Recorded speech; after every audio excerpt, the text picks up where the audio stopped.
Assalamualaikum warahmatullahi wabarakatuh. Halo sahabat cerita kehidupan. Apa kabar kalian semua? Syukur alhamdulillah kita bisa berjumpa lagi di channel ini.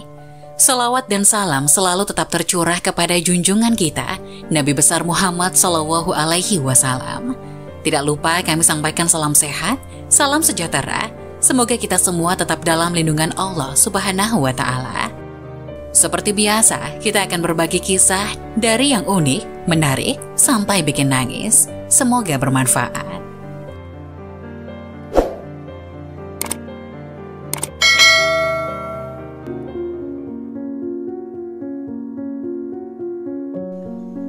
Inilah 6 dosa orang tua kepada anak yang sangat dibenci Allah. Para orang tua sering tidak sadar. Ternyata, orang tua juga bisa melakukan dosa kepada anak dan dibenci oleh Allah. Kadang orang tua tidak sadar dan cenderung mengabaikan dosa besar kepada anak dan dibenci oleh Allah. Dosa orang tua pada anak juga sangat dibenci oleh Allah dan para orang tua harus paham agar tidak sering melakukan dosa kepada anak. Dosa besar orang tua kepada anak itu sangat dibenci oleh Allah dan sering dianggap sepele oleh para orang tua. Lalu apa saja dosa besar orang tua kepada anak dan dibenci Allah dan sering dianggap remeh oleh para orang tua? Video YouTube Jamaah Nurul Qalbi dengan judul 6 dosa orang tua kepada anak yang paling dibenci Allah dan tayang pada 26 November 2020 menjelaskan soal dosa orang tua kepada anak. Dijelaskan, ada 6 dosa besar orang tua kepada anaknya yang sangat dibenci Allah dan jarang disadari orang tua. 1. Kasar kepada anak. Dosa besar orang tua kepada anak yang sangat dibenci Allah yang pertama, bersikap kasar terhadap anak. Para orang tua jangan sampai memaki anak dengan sebutan buruk dan tidak sesuai dengan nama anak. Hendaknya para orang tua menasihati anak dengan lemah lembut dan penuh kasih sayang.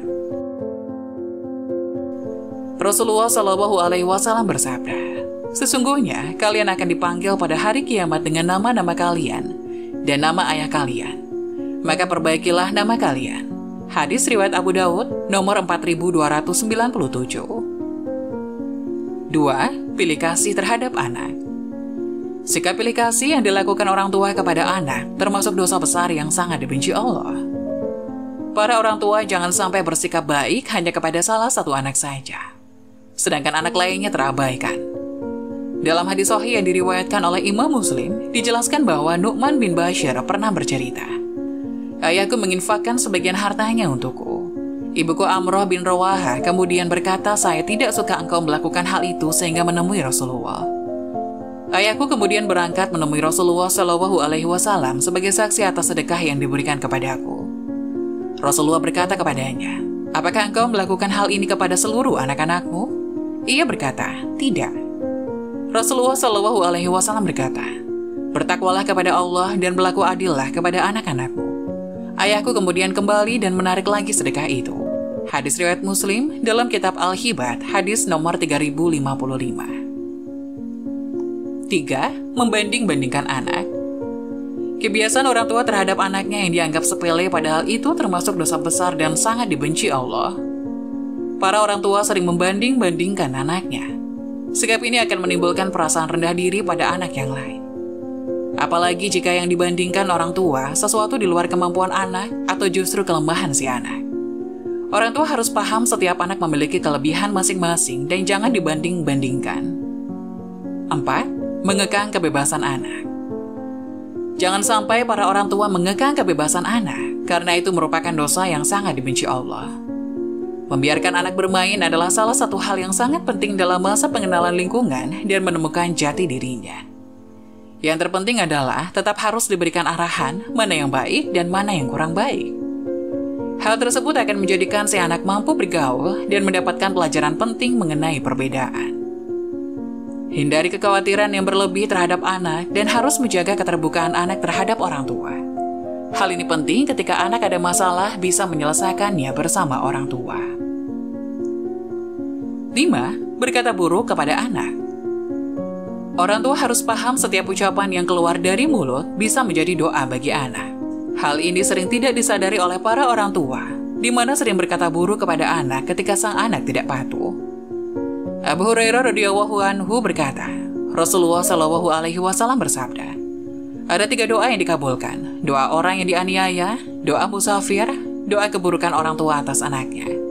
Hadis riwayat Tirmizi nomor 1828. Untuk itu, pada saat menasihati anak akan lebih baik jika memberikan perumpamaan dan saran.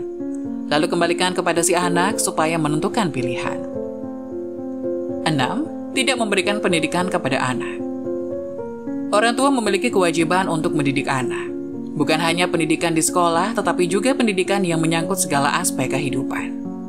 Misalnya saja pendidikan adab, etika, atau moral pendidikan agama, dan pendidikan lainnya yang bermanfaat bagi anak.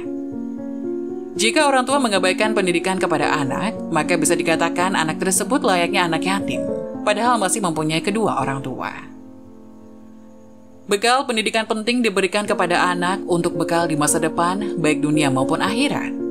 Rasulullah Shallallahu Alaihi Wasallam bersabda, ajarilah anak-anakmu sholat saat mereka berusia 7 tahun, dan pukullah mereka bila tidak melaksanakan sholat pada usia 10 tahun. Hadis riwayat Tirmizi nomor 372. Para orang tua hendaknya menghindari semua itu agar keluarga bisa menjadi keluarga yang bahagia dan penuh dengan berkah dari Allah.